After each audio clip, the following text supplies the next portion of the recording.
Today's episode of Find Your Dream Job is brought to you by Sneaker School. It's an online certificate program from the Fashion Institute of Technology and Complex Media. Sneaker School lets you explore career paths in the footwear industry, and students get first-hand advice from some of the biggest names in the business. To learn more about Sneaker School, visit sneakerschool.com/Mac.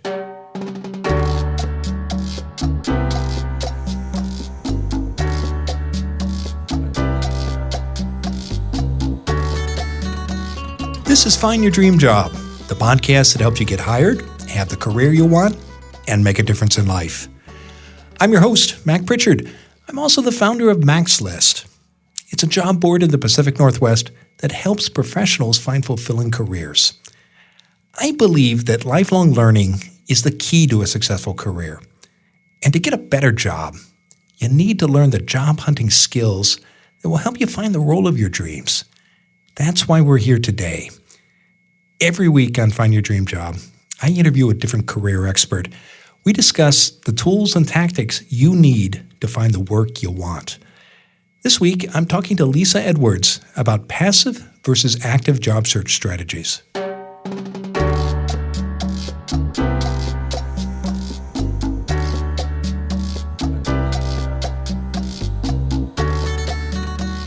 Lesa Edwards is an expert in career management and job search, and she coaches her clients to be as strategic as possible when looking for work. Lesa says, as you plan your job search, it's important to understand the difference between passive strategies, like replying to job board listings, and active strategies, like an informational interview with a targeted employer. You need to do both, says Lesa, and the amount of time you invest in each approach depends on where you are in your career. Want to learn more? Listen in now at the Mac's List studio as I interview Lesa Edwards about how to make the most of both passive and active job search strategies.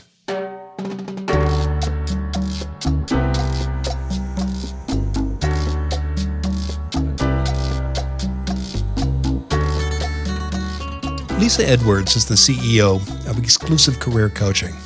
She's an expert in career management and job search. She also hosts the weekly podcast, The Exclusive Career Coach.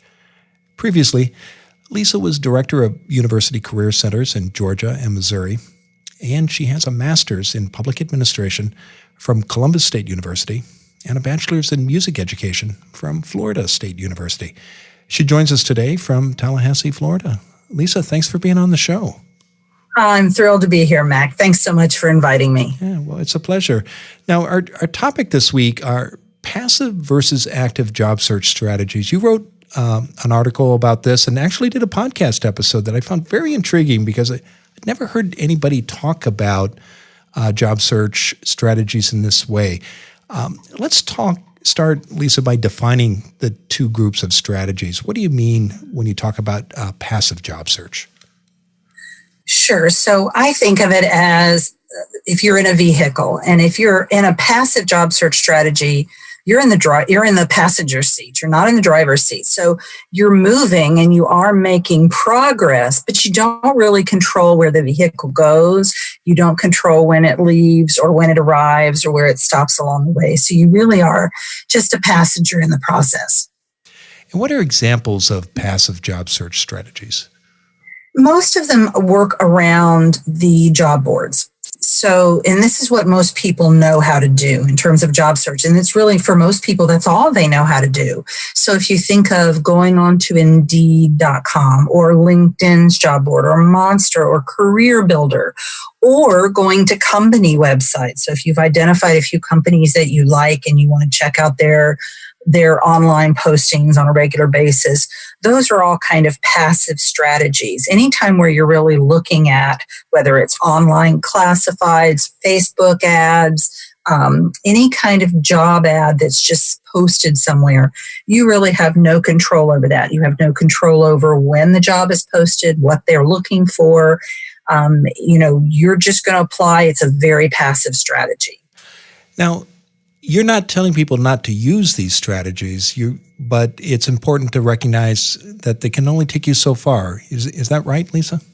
Exactly. When I work with my clients on developing their job search strategy, we create a mixture of these active strategies that we're going to talk about in a minute and these passive strategies that I just spoke of.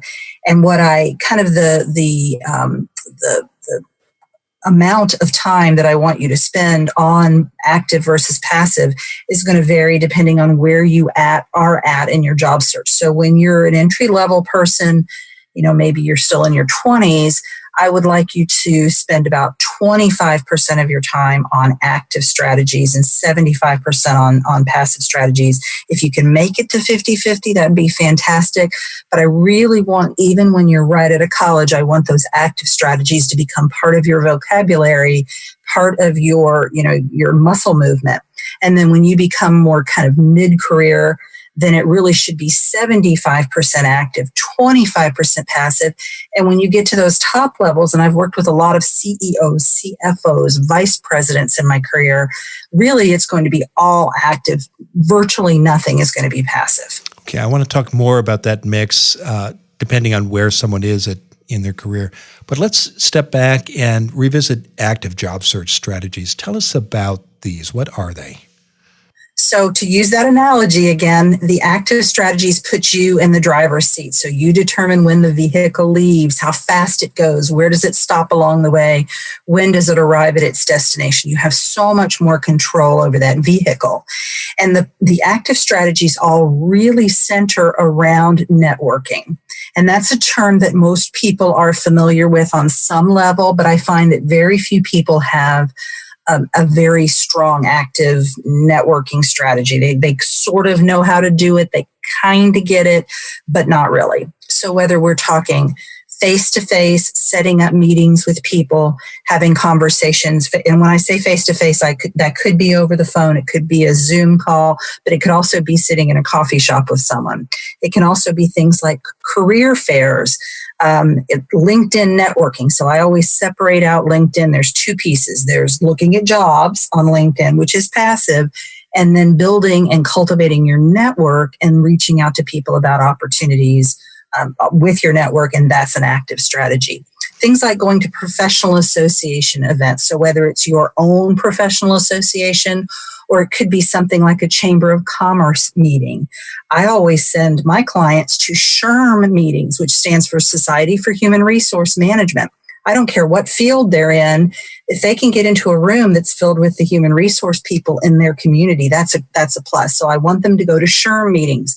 Rotary, Kiwanis, those are all professional association meetings that can be a great networking venue. So those are some ideas of some of those active strategies.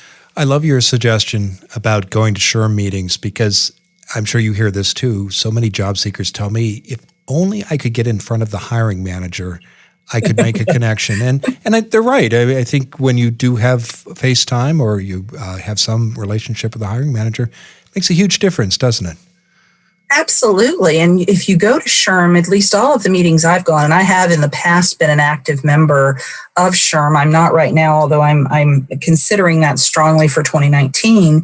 Typically, when a guest comes with someone, they have the opportunity to stand up and introduce themselves. And certainly if they were in a job search, they would say to the room, I'm looking for an entry-level position in whatever. I've even been to meetings where they've had the opportunity to leave their resume at all of the tables in the room. So there's all kinds of opportunities around SHRM, and it's not all that different from other kinds of networking meetings that you can go to. If you get a chance to stand up and introduce yourself as a guest, say at a Rotary meeting, you better be saying, hey, I'm currently job searching for a position in, if you're able to share that with the world. If you're being a little bit more covert about it, you have to take a little bit of a different strategy, but you're still in a room full of potential hirers. And when you were describing the different active job search strategies, except for connecting with people or communicating with people rather on LinkedIn, most of those strategies involve stepping away from the computer, don't they? Yes. And the idea with the LinkedIn networking is that that's where it's going to go. It may, again, not be face-to-face in the sense that you're sitting across a table from someone, but ideally that's going to lead to a telephone call, a Zoom call, course, geography is going to play a part here, but the idea is that you are making quote unquote face-to-face connections with these people. And one of the things that I teach my clients is I call it a bow and arrow approach to networking as opposed to a Tommy gun approach. So rather than just sort of spraying everybody with your resume and spraying everybody saying, I'm looking for a job, if you think of something, let me know. I teach my clients how to be very strategic. They do their homework ahead of time. So when they show up in that coffee shop with that networking contact, they've already looked on that person's LinkedIn profile and figured out who is the person they want to be introduced to based on who their networking contact is connected to. So they're asking for a very specific request in that meeting, and then that gives that networking person something very specific that they can do to help that person. And also, if you're the networking, you're the person who just made that request, you've got something you can follow up with. It's kind of hard to follow up with someone when you've said, hey, if you think of anything, let me know. It's much better to follow up and say, hey, remember you were going to introduce me to Susie Smith at ABC Company. I look forward to that introduction.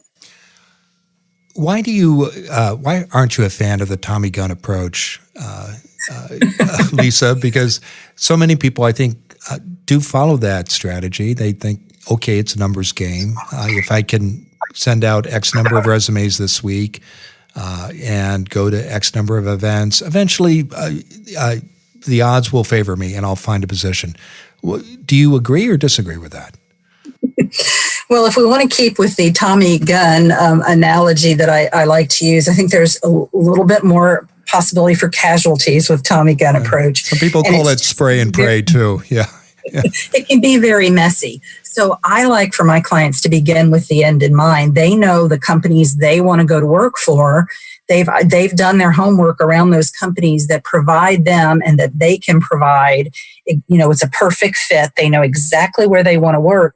And they work backward from that to find the people in their current network that can help get them to the decision maker in those companies. So you see, when you take that approach, you're being very strategic and you're just pulling that bow back when you get the right person in front of you and you're just shooting one arrow and you're being very deliberate about that. So I don't think that there's anything inherently wrong with the Tommy gun approach, but for me, I'd much rather concentrate my energy in a much more strategic fashion. It probably takes a lot less time in the end too, doesn't it? Do you see that with your clients? I think absolutely, because you're being so much more deliberate about it and you've got this all mapped out, literally mapped out on paper, so you know how you're trying to get to that decision maker, and it's much cleaner and neater. Okay. Well, again, we touched on this at the start of the interview. There's nothing wrong with passive job search strategies versus active ones. It's all about how you divide up your time, isn't it, Lesa? Absolutely. So when I think of those of you listening who might be just out of college or you've been out of college for just a few years, first of all, a lot of the jobs that are posted are more entry level. So there's the more availability of positions for you online than there are as you move up. So that's one thing to consider. Second of all, you probably haven't developed as robust of a network as you will later on. So I want you to begin to use those muscles from the first job you apply for, ideally before you graduate college. I want you to use those networking muscles for getting internships and part-time jobs. But certainly, as you start your career, I want you to begin to flex that muscle, because here's the deal. If you don't use those muscles and you completely rely on the job boards, when you're 22, that may be effective and it'll work. You're going to get down the road in a few years and you're going to find that it's completely ineffective and you're stymied as to what your options are. So I want you to start building that networking muscle, and it will serve you for the rest of your career. Okay, let's pause there for a moment, Lesa. I want to take a break and return to this and talk not only about what else college students and new graduates should do, but also what people who are mid-career and further along in their career should do when considering how to pursue passive versus active job search strategies. So Stay with us. We'll be right back. Find Your Dream Job comes to you from the Maxless Studios in Portland, Oregon. Portland is also the home to some of the biggest athletic shoe companies in the world. Nike, Adidas, and Under Armour, they all have offices here. And lots of people dream of working for these famous brands. But the sneaker world is fiercely competitive. Having insider knowledge, however, can help you get your foot in the door. That's why I'm excited to tell you about Sneaker School. It's an online certificate program from the Fashion Institute of Technology and Complex Media. Sneaker School lets you explore career paths in the shoe industry. The site includes more than 45 on-demand video lessons that feature some of the biggest names in footwear. And you get to learn practical skills through self-paced projects and simulations. Check out Sneaker School for yourself. Go to sneakerschool.com/Mac. Again, that's sneakerschool.com/Mac. Now, let's get back to the show.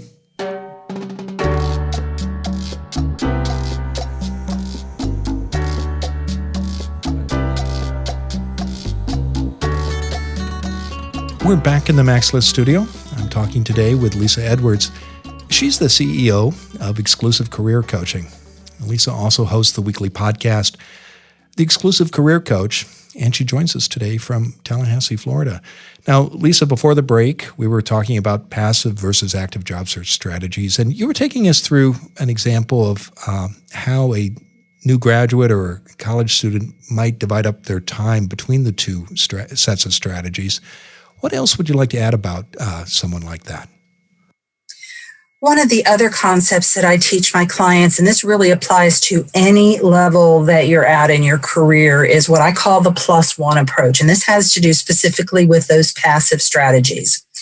So we've all heard about the hidden job market. Well, it's a thing and it does exist. And depending on which resource you look at, could be as many as 85% of all jobs are in the hidden job market. It's really the unadvertised job market. But those are positions that for a number of reasons are not posted on any kind of site that you're going to find. And so the way to access those positions is through the hidden job market, or is through networking.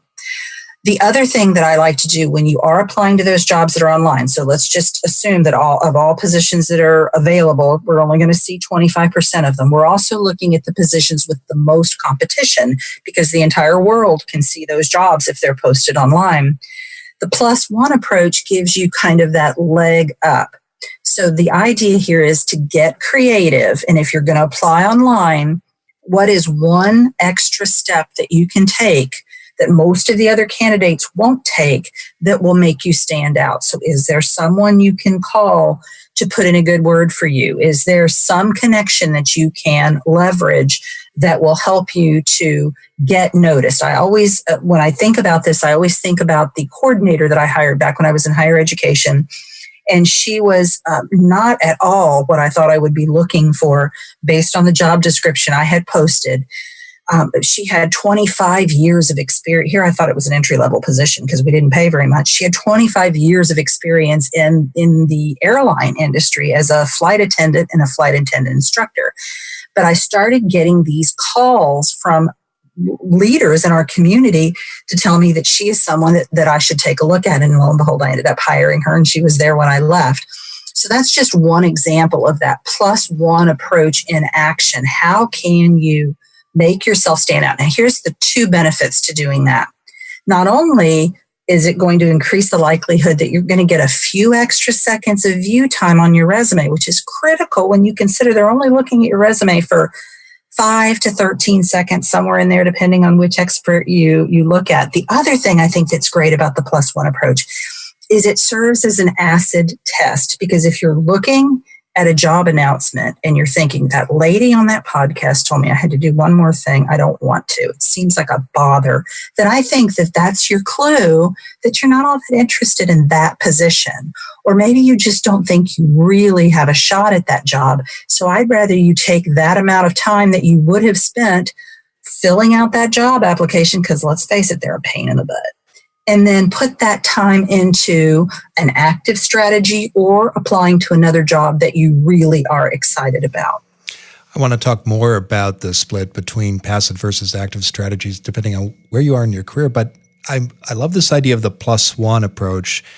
What other tips would you have for job seekers who have just hit send on that online application and they are excited, they want to do something besides doing what the example you cited of someone who was able to get people to generate calls or make calls rather on her behalf to an employer? What else have you seen your clients or others do to help move that online application forward? Well, I will tell you about one of my favorite secrets to tell people, and that is what I like to call professional stalking. Now, the key with professional stalking is you must never tell the person you're stalking that you're stalking them, because then the police get involved. But my point is that it is very easy to see when you're thinking about decision makers at companies and, people who are in a hiring position. People's lives are on social media, and it's not that hard to figure out where someone's going to be at a given time. Are they active in Rotary? Okay, which one and when does it meet? Are they active in the chamber? When's the next meeting? Are they a member of SHRM? And you show up at a place where they are likely to be and get in front of them. Of course, you never say, hey, I looked you up and figured out you were going to be here, so here I am, hi. But it can be a way to, quote unquote, bump into someone and have that FaceTime. So I kind of think of that as a last resort, because it's a little bit, it can be a little complicated to make it happen, but it can absolutely happen. And if there's a company that you really want to be in, you really love, and you're having trouble getting in front of somebody, you're having trouble getting noticed, think about how can I take that professional stalking approach and show up somewhere where they're going to be. The example I always use is I talk a lot in my social media posts about a particular coffee shop in Tallahassee that I work in. I'm not employed there. I work there on Wednesday mornings and work there with another colleague of mine. And so if you wanted to meet me and you were really sharp, you'd show up at that coffee shop on a Wednesday morning and go, oh my gosh, there you are. Hi, how are you doing? So that's one of my favorite approaches.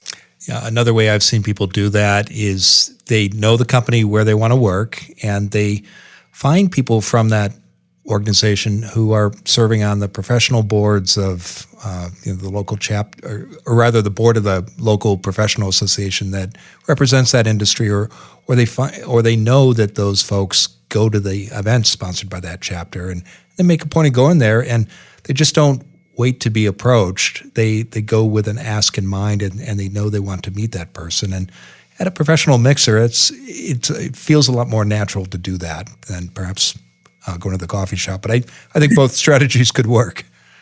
They both can, absolutely. Yeah. Well, as you know, Lesa, at MaxList, we run a job board here in the Pacific Northwest that serves people in Washington and Oregon, and we're very proud of the value we offer. But we're also big believers in the hidden job market, and it does exist. And we find that the people who get the jobs they truly enjoy do step away from the computer. They don't spend 100% of their time on job boards like ours. Any other tips for people who, who've sent off that application to via a job board listing, or just in general to make these active job search strategies work for them? Yeah, I think one thing I want to say about the passive search real quick is that I used to tell folks if you had 50% of what they were looking for, that you had a shot at the job, and you might as well send in your resume and your application. I don't say that anymore. I really think you need to pretty much have everything on there, and you want to make sure that it's very explicit that you have the things they're looking for. I always tell people, take 15 minutes, look at that job description, and make sure those keywords as appropriate for you are contained in your documents so that you're going to show up in a search that you're a qualified candidate. So here's my best tip for networking, and this really has to do with that 30-minute coffee meeting. So we've got a face-to-face meeting, and this is specifically with someone you know. So I always want you to start your networking, as we talked about it kind of being a yellow brick road to get to the decision maker. I want it to start with someone that you know. And so this is a colleague or a former boss or something like that. You're having that face-to-face meeting, and let's say you've got 30 minutes of time. I want the first 20 minutes of that time to be about the other person. This is a beautiful thing because you don't want to be a barnacle in this process. You don't want to be a networking barnacle. You want to give as much as you get. So if you make 20 minutes about you, you're going to still have time to say, hey, I'm looking for a job. I'm really interested in ABC company, and I see that you're connected to Susie Smith. Would you be willing to make an introduction? So that's going to happen, and they're going to fall over themselves to be helpful to you because you've just spent 20 minutes listening to what's going on in their world. You might have a suggestion for a resource, a vendor, a best practice. Maybe there's a person they need to hire, and you know the perfect person. If you just listen about what's going on in their personal or their professional world, you're going to be able to provide value, and it's not all going to be about you. So 30 minutes, make 20 about them, 10 about you, and have a very specific ask. Now, they may come up with something else. They may say, oh, I also know so-and-so, and of course, you're going to jump on board with that, but you're going to go into that meeting with a specific ask in mind. Okay. You talked earlier in the interview about the split of time that people should spend on passive versus active job search strategies. How do you recommend, Lesa, listeners track their work during a typical week? How can they make sure that they're not only hitting the right split, but keeping track of their progress? Sure, and the key to me is the calendar. And so whether you're working a full-time job and still also looking for another position, or you're not employed and your full-time job is looking for a job, I want you to calendar things. So for example, when I'm working with my clients on their networking strategy, I want them to plug in and say, okay, I want to do coffee meetings on, Tuesday and Thursday mornings at 9 a.m. or whatever it is. It doesn't mean that it's actually going to shake out that way. The coffee meeting may be on Saturday, or it may be, instead of a coffee meeting, it may be drinks after work. But the idea is you've put a slot in your calendar and you've set a goal, and then you're going to work a week or two ahead of time to make sure that all of those networking slots. So I've got one lunch this week, I've got 2 coffee dates, whatever the combo is, depending on how much time you can spend on your job search, you've got slots allotted for that. And then when it comes to things like looking at job boards, I always tell people, look at 10 o'clock at night. Can't be networking. You sure don't want to be drinking coffee at a coffee shop if you can find one open at any rate at 10 o'clock at night.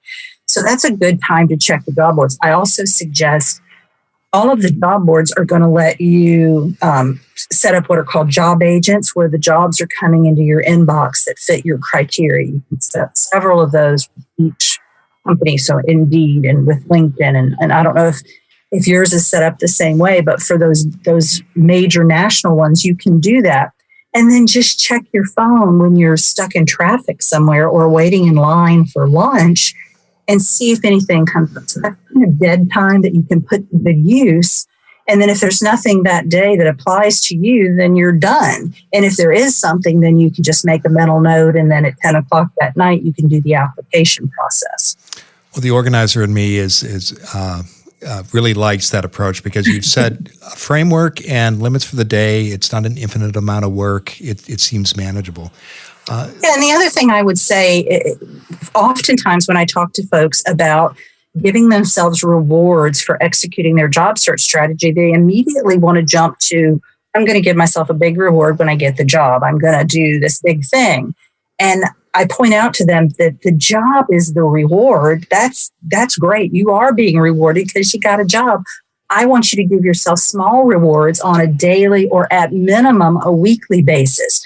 So I checked off everything on my list today. I got my calendar, all my calendar items done, and I'm going to go, walk the dog, or I'm going to go do yoga, or I'm going to go hang out with friends, whatever it is. But reward yourself along the way, because I promise you, if you meet your daily and your weekly goals, you will have a job sooner rather than later. Okay. Well, Lesa, tell us what's next for you. Oh, so much going on. I have, by the time this comes out, I will have a brand new website that I am extremely excited about. As I think you and I have talked about, I changed my target market to serve the 22 to 32-year-old high-achieving college graduates last year. And so lots of things in place to help them with everything they need. I ran 2 college career centers for 22 years, so I know what they are and what they aren't getting from their college career centers. And I know where their heads are at when they're in their 20s and they're just trying to figure out this career piece. And I absolutely love working with them. So I'm developing some programs to help them, and couldn't be more excited about it. Great. Well, I look forward to seeing your new website. I know it's coming out very soon, and it will be available when the show airs. People can learn more about you and find that website at exclusivecareercoaching.com, and we'll include that in the show notes as well. Lesa, thanks for being on our show today. Thank you so much. It's my pleasure.